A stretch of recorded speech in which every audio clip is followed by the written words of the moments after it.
Hey, everybody. Welcome to our wonderful webinar workshop. My name is Joe Apfelbaum, CEO of Ajax Union, and I have the wonderful Trisha Tate here with me today, who is a business finance expert, and she wants to do a webinar for her network, and I'm going to be coaching her through the process of creating the perfect webinar.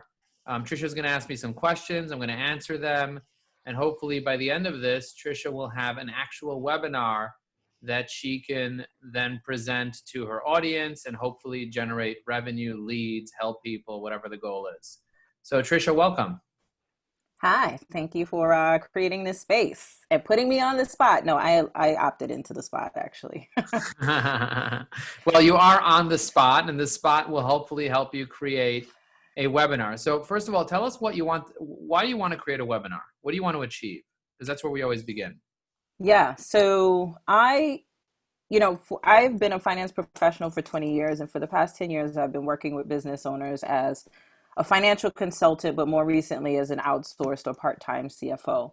And in the 10 years that I've been working with businesses, I see some of the same issues all the time. And I feel like I can break those down into digestible bits and then turn those into uh, opportunities for like education, whether it's one-on-one or in group settings. Now, sometimes I'm saying the same thing over and over again, so it kind of makes sense to create a webinar around it and share it as a piece of educational information to potential clients. So that's one thing. So the second thing that came up this week, in the midst of all the things that have been going on and how it's affected me personally, I've been thinking about what is my role going forward. Like what should I stand for? What can I give to enhance what is going on in the world right now? And so, as a woman-owned business, as a person of color, um, what is most important to me right now is education and empowerment, and however that shows up for people. So that people need to be educated, people need to be empowered, women need to be in various aspects of personal and business life. What I can contribute as someone who loves numbers and was a math nerd and loves to read spreadsheets is my financial expertise to educating and empowering business owners in many different ways. And that became very clear to me in the midst of all of this and thinking like, what is my role? Am I going to be a frontline person? Am I going to be a protester? Or what role can I play? And I can play the position of educator. I love Um, that. I love that. And by the way, that is a great intro to a webinar about why you're even doing the webinar to begin with. So just so you know, people need context. right. People need context. So when you're creating a webinar, you're not just creating the actual educational piece, you're also creating the marketing to it. You're creating the environment for people, setting the stage for what they're about to experience. Um, Giving people those Q&As that people typically ask. Those are very helpful for webinars. And then at the end, making sure that you have an intention, that you're constantly driving that intention all the way to the end of the webinar. And at the end of the webinar, there's something that people can do, whether it's a challenge, whether it's signing up for a call with you, a strategy session, whether it's purchasing something, whatever it is. So there's actually a process to the perfect webinar. And it all begins with, first of all, figuring out what is the target market, in your case, women, business owners, CEOs, whatever. What are they most interested in? What problem are they looking to solve? Now, when I was doing webinars for example, for LinkedIn, I just started asking people that question. I said, hey, I'm doing a webinar on LinkedIn. I'm curious to know what's your number one problem with LinkedIn? And I asked this to 1,000 people. And most of the time, it was the same 3 to 5 problems that people had. And so what I did was I essentially created a webinar that addresses these problems, that addresses these questions that people have. And what ended up happening is it turned into a product for me called the LinkedIn Authority Blueprint. I've tried other products that didn't work. This product works really, really well for me. So the whole idea of a webinar, I use the webinar for myself to kind of learn what problem people have, educate them with some information, and then turn it into a potential business opportunity for me and an opportunity for them to get a done-for-you service. So very powerful qualifier, very powerful education piece, and the fact that you know why you're doing it can drive a lot more passion. Now realize one thing. When somebody's signing up to a webinar, they don't have the knowledge that you have. They don't have the expertise that you have. And your 20 years of experience, you can't expect them to suddenly spend 30 minutes with you and get how to do a spreadsheet, get how to be a CFO, get all that stuff. So you have to understand that a webinar is not meant to teach people how to do things. It's meant to tell them what they need to know. And if they want to know how to do it, they can join a course, they could do a done-for-you service, they can join a program, a challenge, whatever it is. So what you need to know, so that's the lesson number one for you, Tricia, is when you're teaching people, teach them what they need to know. What are the questions they need to be asking? What are the elements that they need to be looking at? What are the 3 most important financial statements? And what are the questions they need to be asking themselves when they're reading those 3 financial statements, whether it's a balance sheet, whether it's a cash flow, whether it's a P&L, whether it's an A&R record, or whatever it is that they're reading, whether it's they're going through the registry or they're looking at QuickBooks or a sales report or whatever they're looking at. What do you need to know when you're looking at this? Because it's overwhelming if you're just looking for numbers and you're just kind of like all over the place. But if you look at this line and you look at that line, you tell them what they need to know, then how to really do it is something that you can help them with either through coaching, either through a course, either through a done-for-you service or whatever it is. So that's number one. The other thing I would tell you is the less things that you teach on a webinar, the less information you give them, the better the better they feel about the webinar and about the experience. Because they say that people forget most of the things that you're teaching people. Right. So don't sit there and try to, I know people want to cram as much information as possible to give value. I did something called 90 tips in 90 minutes, and people's minds were blown, but they didn't come out with the 90 tips. It's too much. What I learned is there's like 3 things that you need to get out of this. Everything needs to be 3s, the law of 3. So the second tip, the first tip was teach them what they need to know, not how to do it. The second tip is the law of 3. Always teach people 3 things, and that's it. And then you start by introducing the 3 things, and then you get into each one of those 3 things. It could be the 3 secrets. It could be the 3 questions. It could be the 3 reminders, whatever it is. And then at the end, you do a recap of those 3 things, and then you offer them something. So remember, keep it simple. Keep it really, really simple. Keep it to 3. Each one of those 3 things can have 3 elements to them, before, during, and after, or preparation, getting it done, and then reporting, or whatever it is in each one of them. So 3 by 3 would be 9 slides. You don't need 1,000,000 slides. Everybody overdoes creating webinars and slides and all this stuff, and then they have 1,000 slides. The less you give, the better experience a person will have, and the more value they'll get out of it. Now, each one of those 3 things could be their own webinar too, eventually. So that's a great question, because people also want to feel like they've gotten so much value. So you want to get it to a place where like you've also giving them so much value, and you've gotten them to a place where you're educating them enough on this thing, or you're letting them know what they need to know, but then they need to feel like they need you afterwards to execute it. So how do you keep it simple using the law of 3? So if they're qualified. So let's add that as a caveat to this whole thing.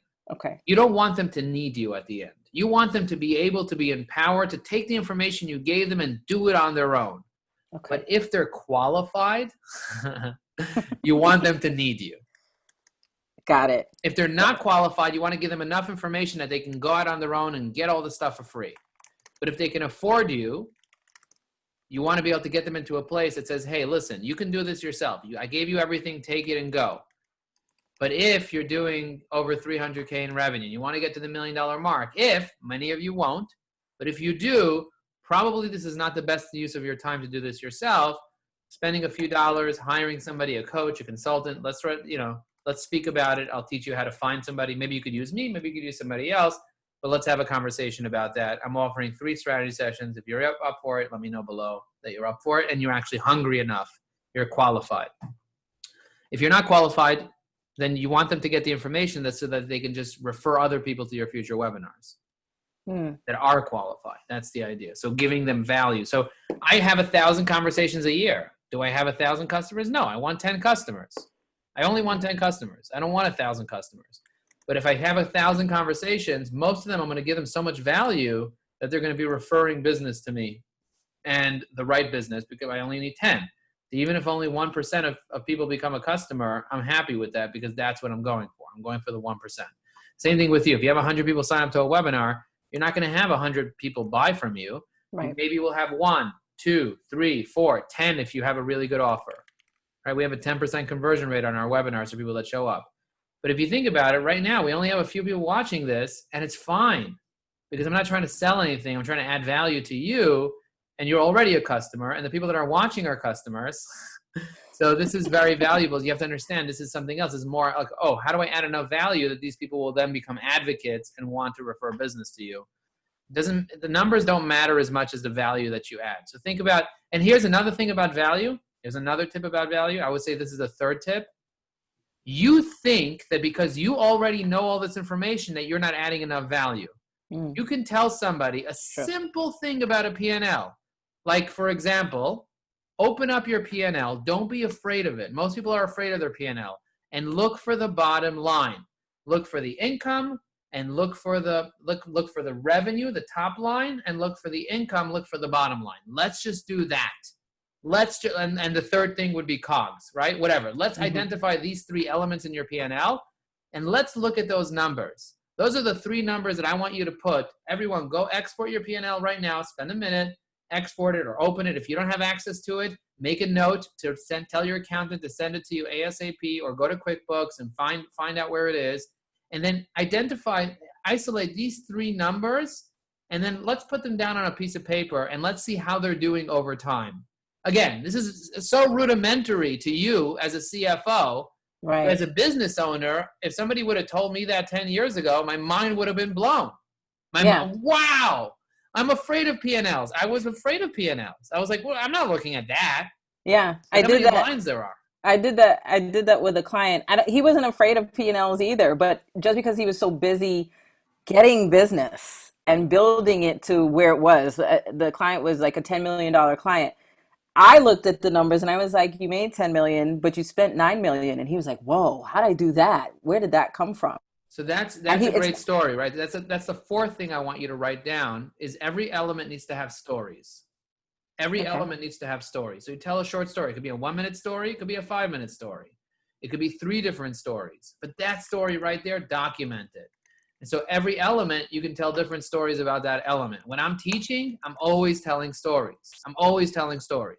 So I want you to record your stories because you have stories like the one you just told me. Yeah. And that's something that you want to add. And when you're telling a story, you don't even need to show slides with that story. You can show a picture and tell a story with that picture. Those are the best, most memorable type of environments where you have a diagram or you have a picture and you tell a story. Asking people questions is really important as well. So getting them to engage in the chat. You see, I do that really, really well. Yeah. And if you guys are watching this right now, give me a smiley face in the chat. I'd love to see a smiley face from Audrey. Do you have any good ones, like good interim questions that you would ask just to engage? Yeah, so asking questions about the pandemic, asking questions about the current environment, asking questions about the topics. So if your topic would be the 3 most important things that business owners need to know about their numbers, I'd be like, when was the last time you logged into QuickBooks? When was the last time you logged in? When was the last time you reviewed your P&L? Do you know what, you could ask yes or no questions also. Like, right. Do you know what your KPIs are? Do you know your top 3 KPIs? Or what is the most important KPI? You know, you could ask closed-ended questions and you can ask open-ended questions. So closed-ended questions would be a yes or no question. Open-ended question would be like, what's the most important thing you need to include in a webinar? What do you think it is? And then you tell them the 3 most important things. Number 1 is you need to solve 3 problems. Number 2 is you need to tell a story. And number 3 is you need to keep it super simple and repeat things over and over for people. That's it, right?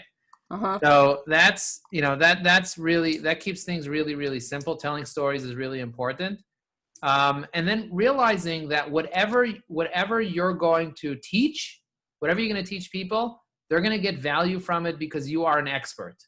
And whenever anybody has an expert speaking to them, whenever the expert speaks, you see my brilliance when I talk about LinkedIn. I don't think I'm brilliant at all. I don't think I know Right. anything about LinkedIn. I think I just, I know it. I know it as good as anybody else.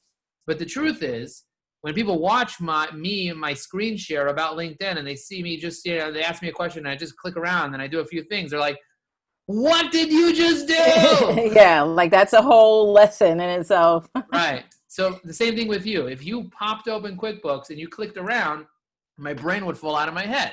I wouldn't even know what to do. So that's the idea. The idea is being able to add value, just being you, just sharing some basic stuff, and then ask people, what questions do you have? Like what are the things that you wonder about? Even interviewing 10 of your clients or 10 of your potential clients and say, when it comes to P&Ls, what questions do you have? When it comes to balance sheets, what questions so someone might say, what is a balance sheet? How does it work? That's a big question. Right. What is a balance sheet? And what's the difference between a balance sheet and a P&L? I mean, you can go through these simple 3 things that you review with people. And then once you perfect your webinar, you got to do your webinar live for at least 10 times. And then once you do your webinar live 10 times, you will know what to include and what to remove, because you'll understand what questions people are asking you, what their objections are, what the problems are, where are they not understanding, what are the things that people knew already that they kind of rolled their eyes like, really, you're going to teach me that? But and also realize that you're going to have different levels of people there. Some people are more savvy, some people are less savvy. But even the savvy people need reminders. Like you said, this guy knows the numbers. He's not afraid of it. He has $10 million business, but he needs reminders. And the stories are the ones that actually, you know why stories are so important? I was talking to an entrepreneur recently, and I got carried away telling the entrepreneur what to do. And the entrepreneur right away closed up. And I was wondering, I said, I sense that you're closed right now. Right. I sense that you're closed. And he's like, I feel like you were judging me. And then I remembered that I wasn't telling him stories. I wasn't sharing my experience. Instead, I was telling him what he should do. And whenever you tell people what they should do, regardless of your intention, they're going to close up. Right. But if you tell somebody a story about what you did with somebody else, they themselves will assume the role of that person in the story. They will put themselves in that shoes themselves. And when they do it themselves, they don't feel judged. Oh, they didn't judge me. He's not talking about me. He's talking about a story.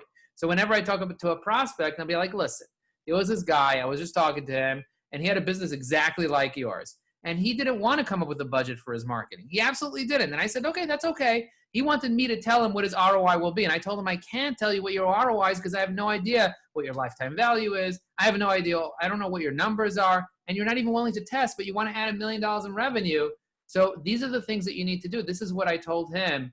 And at the end, he basically told me his budget. He told me that he really wanted to spend $20,000 for an ideal client, but he didn't want to tell me that because then he thought that I would take advantage of him. I didn't take advantage of him. He signed up as a customer. And by the way, he didn't get to his goal in the first year. He didn't get to his goal in the second year. But in the third year, he doubled his business as a result of the work that we did with him. And now he sold his company for 3 times the evaluation that he wanted to initially. Well, that is an awesome, that's an awesome story and case study. And I take that as one of the 5, I have 5 lessons at this point that I wrote down or that you've shared so far. I have 2 more quick questions. One is free webinar versus paid webinar.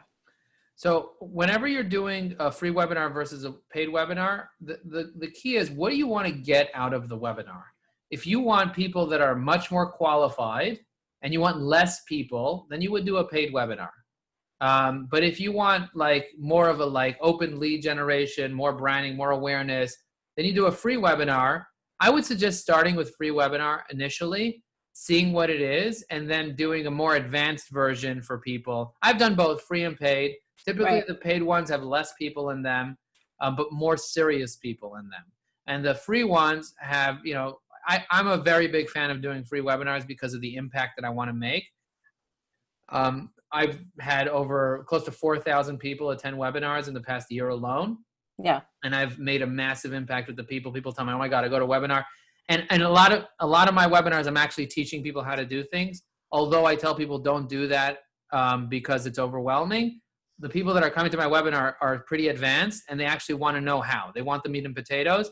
So I tell them somehow, but I spend a lot of time on the what they need to know mostly. I give some hows, but often it's what you need to know. When it comes to polls, what do you need to know? What are the Yeah. 3 things you need to know? When it comes to DMs, Yeah. what do you need to know? And So then I'm most going of to give you, your, so most of your, so it sounds like most of your webinars are educational webinars. I understand that there are like three reasons why you would do a webinar, to educate, to do lead generation, and to convert. So what do you think about how to formulate the webinar to convert to something else? yeah. So the key is to figure out the problems that your target market has, and to drill in those problems.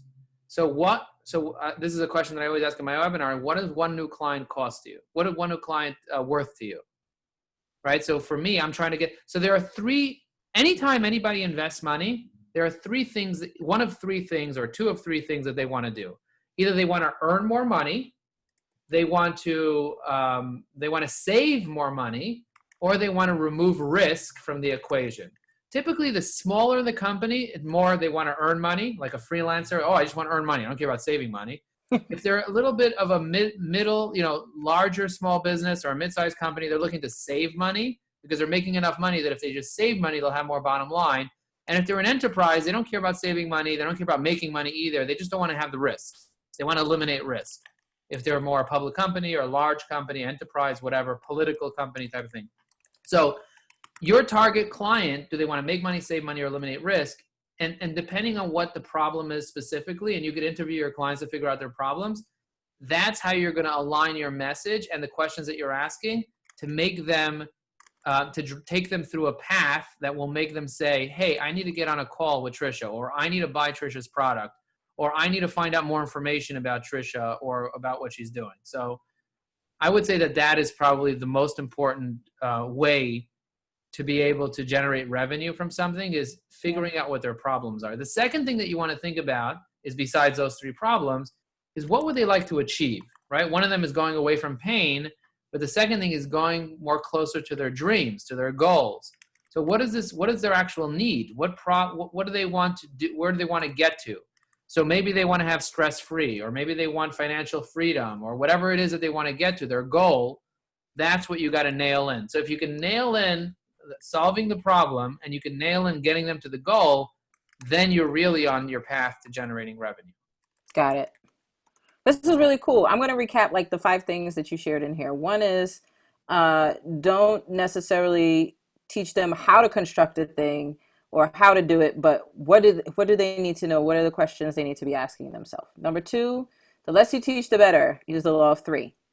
Solve 3 problems. Number 3, you may not think you're an expert, but you can add value in just small ways. Number 4, for every teaching point or element, tell a story.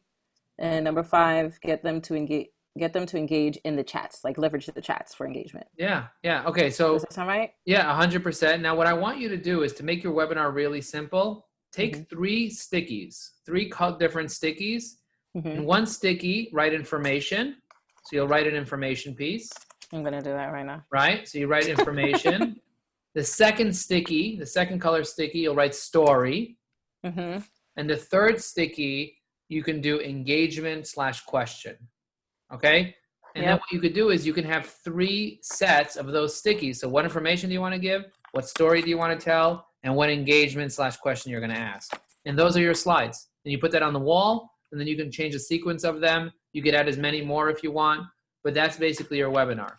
So you create your webinar in 3 different color stickies. Each color represents if it's a story, information, or an engagement. I learned this from a real pro that knows how to do this. And he has a lot more categories that he went on, but I'm simplifying this for the sake of the webinar. I give you 3. So using that sticky methodology, it's more like a Kanban thing. You put it on the wall, you look at it, you're like, wow, I see my presentation right there. And then you can. And I'm a bit of a creative, so that is really helpful. Some people learn in different ways. Yeah. And then once you have that on your wall, you can do a Facebook Live like we're doing right now, like kind of like a Facebook Live type of thing where you're doing it this way, or you could do slides. Slides are really easy with Google Slides. I'm not going to get into how to do the Google Slides, but I'm letting you know what you need to What do to do. is start your Google Slides with three sections. Number one is the introduction. Number two is the meat and potatoes. And number three is the call to action. So the introduction is your logo, the title, some ground rules. You know my ground rules: drink water, like, limit distractions, that type of stuff. Wash your hands.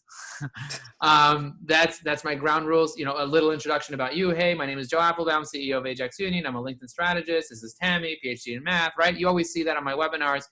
And then letting people know what they can expect. Sometimes I even add the value ladder. So where are you on the level of success? Self-evaluation. So in your case, you could say, I'm afraid of numbers. I can read it, but I'm not confident, or I'm a numbers expert. You could have 3 different levels, or you could have 4 or 5 levels. And then you could say, where are you? And then you can put a name to where they are. That kind of help educates who this is for. Yeah. Kind of who this webinar is for. And then the next slide, you'd be like, okay, this is the entire system. This is the full path of everything you need to know. But today we're going to be talking about this part of the system, reporting, whatever, right? There's the foundation and there's the whatever. And then you go on to the meat and potatoes. So that was the intro. You let people know what path you're going to take them on, where they are. And then you go into the meat and potatoes, which is like, and you go through the different elements. You tell the stories, you do the engagement, all that stuff. And then at the very end, you get into your call to action. Before you get into the call to action, promise them a gift. Say, if you stay for the call to action, I'm going to give you guys a quick pitch. But if you stay for the pitch, by the end of the pitch, I will do Q&A, but I'll give you a gift also. So the gift could be a checklist. The gift could, for me, it's a hashtag spreadsheet, whatever. I have to change it up probably because too many people are getting the hashtag spreadsheet, but people love it. But you do some type of gift, some valuable gift, and you promise them the gift. You don't tell them exactly what the gift will be. They say, stay till the end, you get your gift. Sometimes at the beginning, at the intro, I say, who here is going to stay till 2:00? Raise your hand, or right, like as if at least till when people are going to stay. Yeah. And hopefully this was helpful. And that's basically again, it's not rocket science. You're never going to get it right on the first time. You want to practice. I've done hundreds and hundreds and hundreds and hundreds of webinars. That's why I am where I am in terms of my webinar ability, my engagement levels, my comfort, all that stuff. You're never going to get it right on the first 5-10 times, but after doing it 10 times, you're already going to get a feel for it.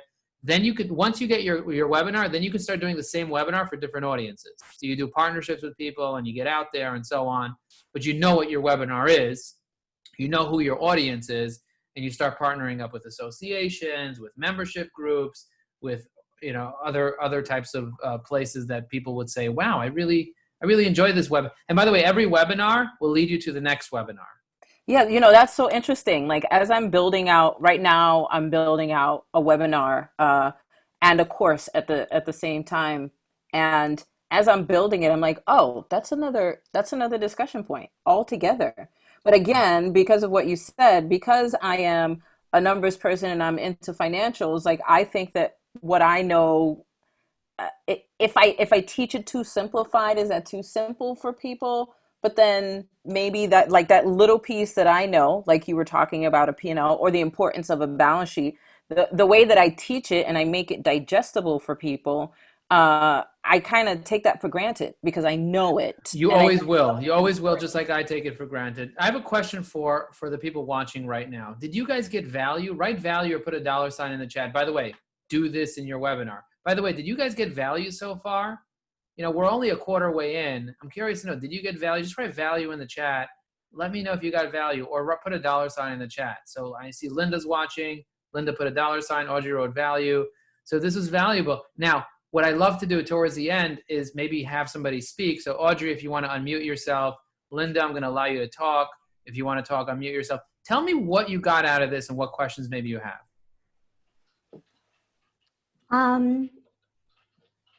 I tend to overkill in my webinars.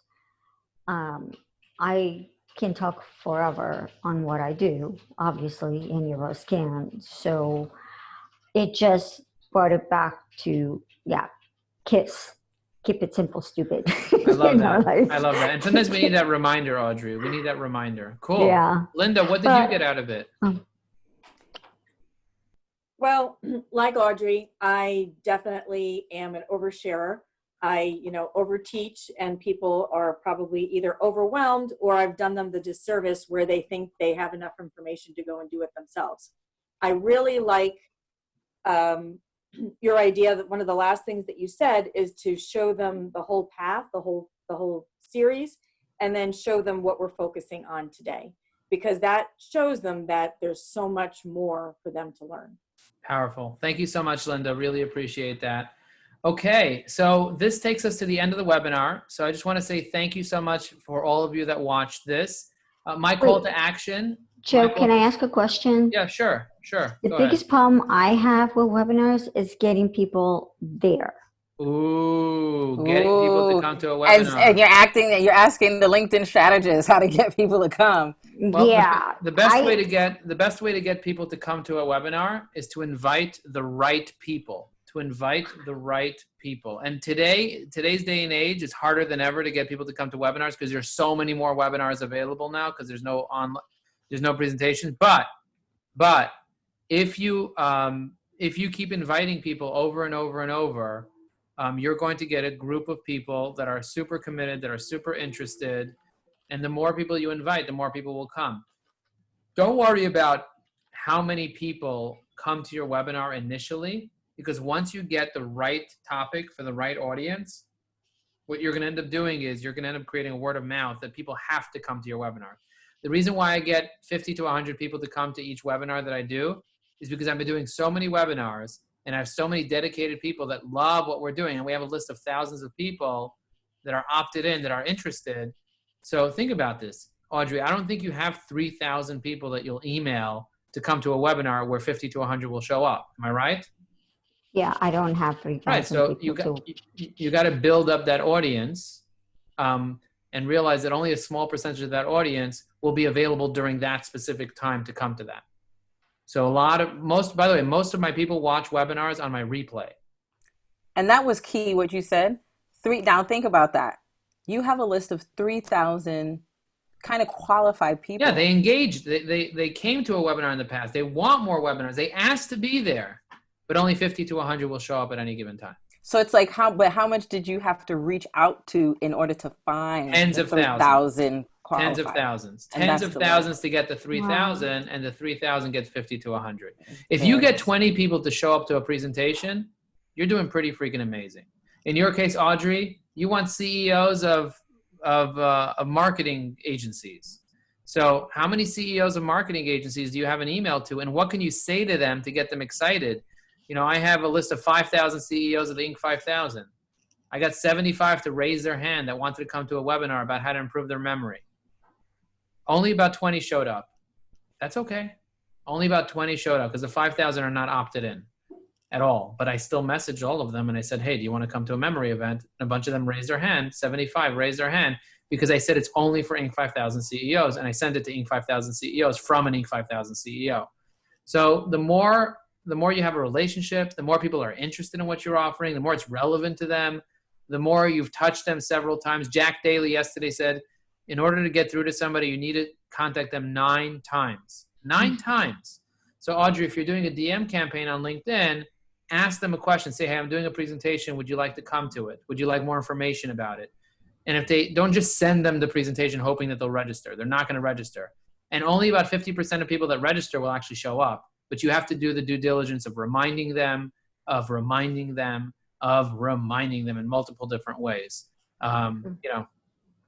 Okay, so that was going to be my next question, because I posted on LinkedIn and I follow up that way, but I don't really have the email system set up because a lot of these people that I'm connected to on LinkedIn, I don't know personally. I'm in the process of building relationships, but So DM them and say, hey, are you interested in coming to a presentation I'm doing about how to protect yourself if you're a marketing agency? And if they say yes, say, give me your email. Okay, so DM. What are the 3 things that you said before, Joe? Like feed, something, and something? Greeting, feeding, and meeting? Yes. Oh, yeah. So there are 3. So if you want to do a DM correctly, this is a webinar, how to do a DM and not, right? It's greeting, feeding, and meeting. You start off with a greeting. say, hey, happy birthday, or nice to be connected to you. Feeding is you are giving them appreciation, invitations, introductions, asking them questions, all this type of stuff. And then you take them to the point of meeting, saying, hey, would you like to come to a webinar that I'm doing, or would you like to have a call with me, or whatever it is.